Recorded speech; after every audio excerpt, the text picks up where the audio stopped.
Hi there, welcome back to another video on my channel. Today I thought I would go over something I saw on Threads because I see all of these sorts of drama things on Threads. I have the link to an article from the bookseller about this new indie press called Conduit Books, and they claim they're launching with an initial focus on male authors. So if you're interested to hear more about that, just keep on watching. Before we begin, I know my viewers. I love y'all.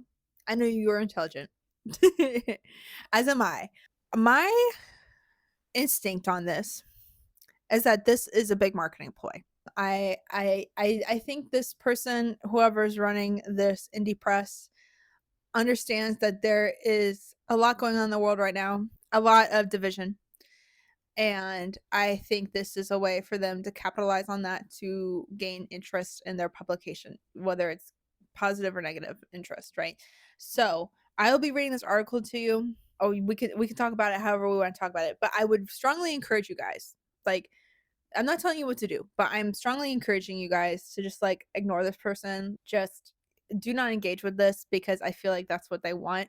I've seen people spreading this article on Threads all the time and like talking shit, which is fine to do, but I just want to let you guys know that I commented on it, but I'm not resharing it to my page because I kind of don't want to give these people what they want. I know you're like, Cassie, that's hypocritical. You're making a whole YouTube video about it. Oops. I'm just letting you guys know. So, again, just ignore this person. I'm going to be talking about this just so you guys know, and maybe that makes me a hypocrite. Cool. But I'm not going to be engaging any further with this person post this just because something smells fishy to me. But that's just my opinion. I will go ahead and read this article to you guys. Like always, I will put the quotes on screen, what I'm reading, so you guys can see it. And yeah, let's get into it. So the headline of this article is New Indie Press Conduit Books launches with initial focus on male authors. This was written on April 28th of 2025 by Lauren Brown. And we have this picture on here of Jude Cook. This is what he looks like. There you go. Novelist and critic Jude Cook has launched Conduit Books, a new independent press that will publish literary fiction and memoir, focusing initially on male authors. From spring 2026, the aim is to publish 3 outstanding novels, short story collections, or memoirs a year, launching with the emphasis on male writers. The book will be French flapped trade paperbacks. The press is actively looking for a launch book, preferably a debut novel by a male UK novelist under 35, and is running a month-long open submissions window on their website, which is linked here. Jude Cook will work as a publisher at the press. The focus of the publishing is in response to a situation where stories by new male authors are often overlooked, with the perception that the male voice is problematic, according to Cook. However, he emphasized that Conduit Books doesn't seek an adversarial stance, but to augment the incredible work of small presses everywhere, some of which are exclusively publishing work by women, with the space for male authors to flourish. Cook told the bookseller, "There has never been an independent publisher that champions literary fiction by men, which is not to say we won't publish fiction by women in the future, but the emphasis at first will be on male authors." He added, "We believe there is ambitious, funny, political, and cerebral fiction by men that is being passed by not only by the big 5 publishing houses, but by some independent presses too. Conduit Books seeks, in a modest, to right this imbalance, though not in any militant sense. Publishing is and should remain a broad church, which is why it's always been a fertile environment for nurturing new literary talent, as well as supporting established names. Over the past 15 years, the publishing landscape has changed dramatically. As a reaction to the occasionally toxic male-dominated literary scene of the 80s, 90s, and noughties, literary fiction by women has come into its own.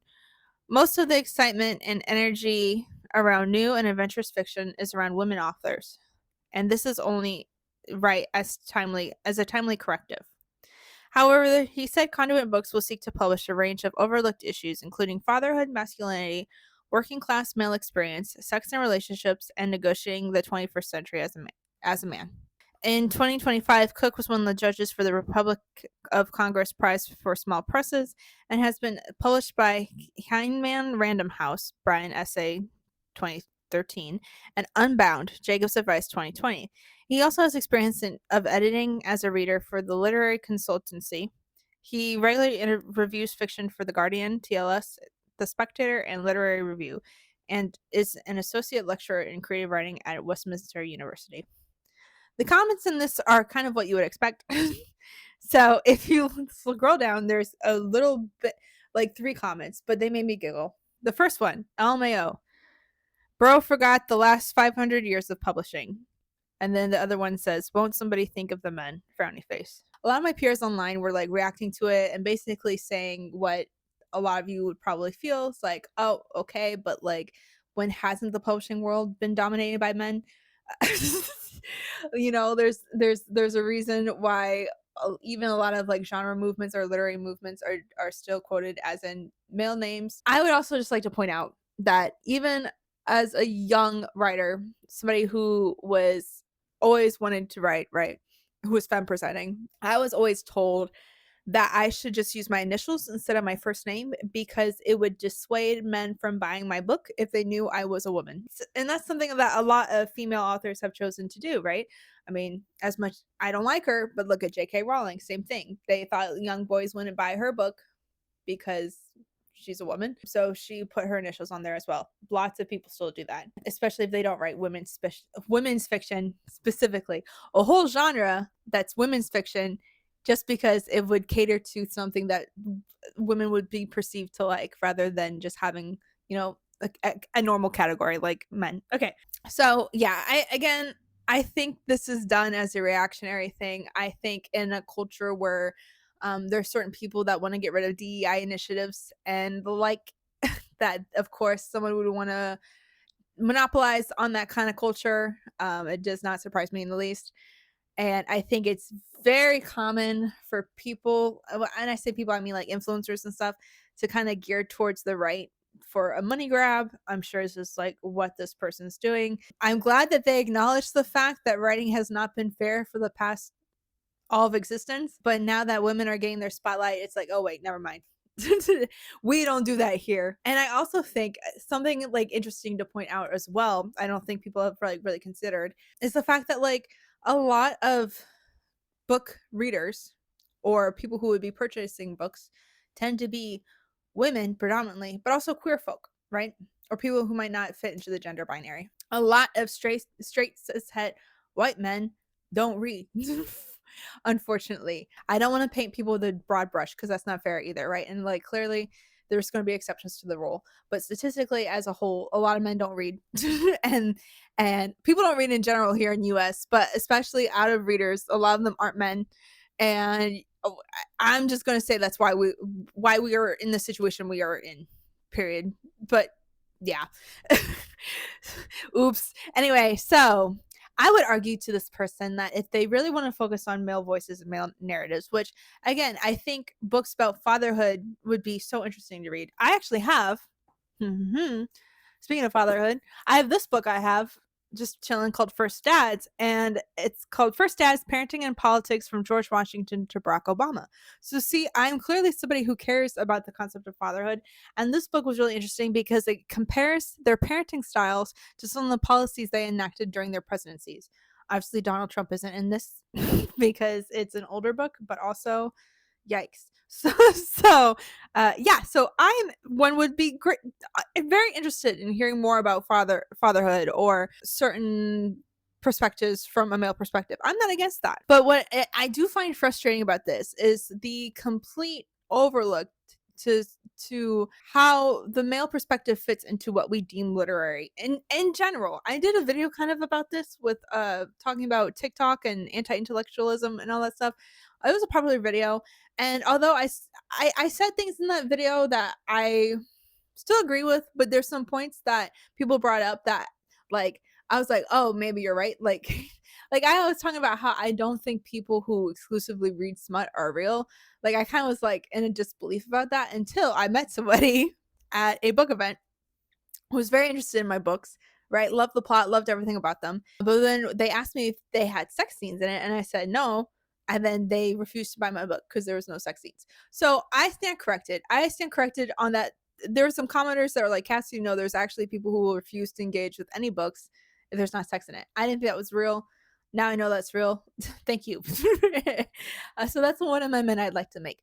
But a point that I brought up that I still think holds true is that men are still the gatekeepers of what is considered good art, right? What is considered like elite educational, like they still have their perspective is still present, very much so, in these institutions that determine what we should place value in when it comes to art, right? So I still think their perspectives are very well considered, especially when you look at the fact that like romance, even though I don't particularly love romance myself, but romance is a money making industry, very popular, especially amongst women, but is constantly looked down upon as a genre because it doesn't fit the traditional standards of what we see like classic literary fiction, and therefore it can't be intelligent and it can't be whatever, which I think is such a binary way of thinking, and it's like kind of bullshit anyway. So to say that this cerebral fiction needs to come from men to begin with, I feel like is still problematic. To possibly hint at certain narratives and perspectives not being seen by men in this day and age is still inherently problematic because men are the ones that are dictating what gets awards and what doesn't, despite its reader base being predominantly women and queer folk. You know, it's still the patriarchy that's like running these institutions. I mean, you're allowed to do whatever you want. You're allowed to start a business and do that if you want. You're allowed to cater to certain audiences if you want. I just don't think it's a good business decision for you to play up into like gender divisiveness and like make these sorts of claims that these voices need to be heard when frankly these sorts of voices are telling other people to shut up. So by association, you're kind of also telling people to shut up a little bit with that, right? Yeah, and like I don't want to seem like hypocritical because as you guys know, I write short stories and I submit to anthologies and I participate in events.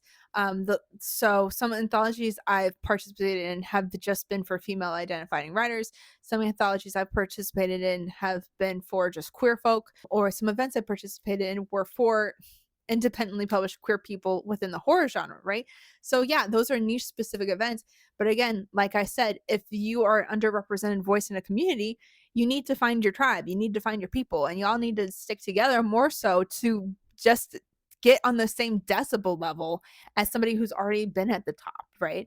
And I think that's what people misunderstand about DEI, right? They just think it's like handing stuff out. No, it's really not. It's just really like people are just trying to, I don't know, like scratch their way to the surface to get somewhere when they're so far behind compared to the cishet male voice, right? So I think it was a little bit tone deaf, especially given our current state of the world. But like I said, I think this person is just in it for the shock value. I think they're in it for the publicity. I don't think they're dumb. I think they speak very eloquently and clearly they have a rep sheet and they know exactly what they're doing. This will be the last word you hear about it from me, but I just wanted to put you on put you guys on their radar in case you're like looking to shop for books, and just keep that in mind that they want to cater to a certain audience.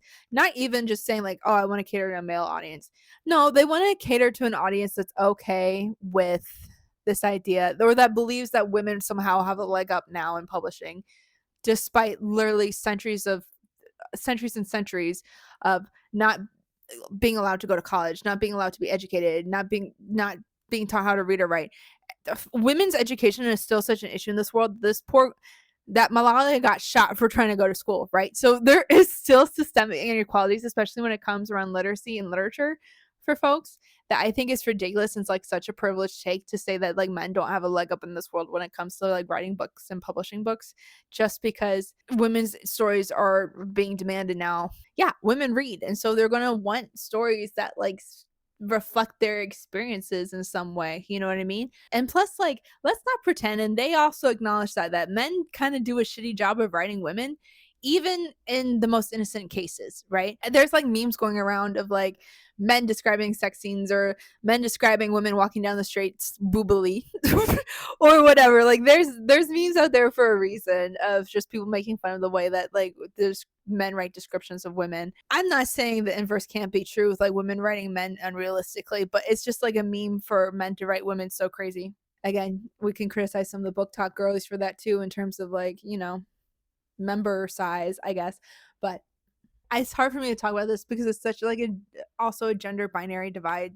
There's like a gender binary issue prevalent really online and like in person now, and like with policies and stuff. It's like, I don't know. I just don't know why. I don't know why you would make this move. I do know why you would make this move, but you have to remember what kind of audience you're attracting, and if those are the kind of folks you want, fine. Have at it. Okay. But I can guarantee you that you are excluding a market of readers that is very heavily active. I don't know. So yeah, sorry, I'm just rambling about that. Like at the end of the day, this person needs to rely on shock value to promote their new business. So let them. If they don't have the integrity or the talent to be able to get people to submit to them and like publish them and sell on their own, that's their problem. If they have to resort to dirty tricks like this to do it, that's their problem. But I thought I would let you know, put you on the radar in case you ever see a book from them and you think twice. I'm not telling you what to do. You're more than welcome to buy their book if you want. But, you know, if you want to be fully informed, here you go. Thank you so much for watching this video. I really appreciate you hanging out with me. If you like this video, feel free to like it, comment down below, share it with a friend, or subscribe to the channel. Please, please, please. That would help me out a lot. And until next time, thanks. Bye.